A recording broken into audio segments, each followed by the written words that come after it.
പിതാവേ, എനിക്ക് കുറ്റം സമ്മതിക്കണം.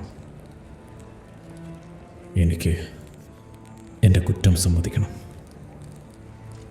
നീ കുറ്റം സമ്മതിക്കാൻ ആഗ്രഹിക്കുന്നുണ്ടോ?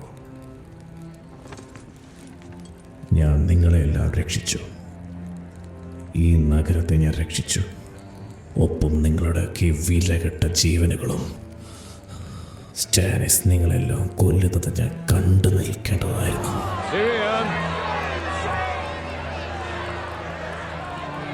അപ്പൊ നീ കുറ്റം സമ്മതിക്കുകയാണോ? അതെ പിതാവേ, ഞാൻ കുറ്റക്കാരനാണ്. കുറ്റം അതാണല്ലോ നിങ്ങൾക്ക് കേൾക്കേണ്ടത്. നീ രാജാവിന് വിഷം കൊടുത്തു അല്ലേ? ഇല്ല, ആ കാര്യത്തിൽ ഞാൻ നിരപരാധിയാണ്. പക്ഷെ ഞാൻ അതിലും ഭീകരമായൊരു കുറ്റത്തിന് ഇരയായവനാണ്. ഞാനൊരു കുള്ളനായി ജനിച്ചു എന്നതാണ് ഞാൻ ചെയ്ത ഏറ്റവും വലിയ കുറ്റം. കുള്ളനായ പേരിലല്ല നീ ഇവിടെ നിൽക്കുന്നത്. ഓ അതെ, അതിന് തന്നെയാണ് എൻ്റെ ജീവിതകാലം മുഴുവൻ ഞാൻ അതിൻ്റെ പേരിലാണ് വിലക്കപ്പെട്ടത്. അപ്പം നിനക്ക് സ്വന്തം ഭാഗം ന്യായീകരിക്കണം തോട്ടെ. ഞാൻ ജോഫ്രിയെ കൊന്നിട്ടില്ല.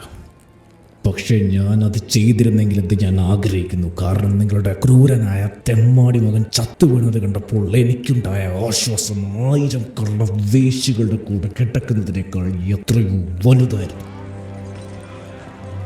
ഞാൻ ആഗ്രഹിക്കുന്നു നിങ്ങളെല്ലാം കരുതുന്ന ആ രാക്ഷസൻ ഞാൻ തന്നെ ആയിരുന്നെങ്കിലെന്ന്.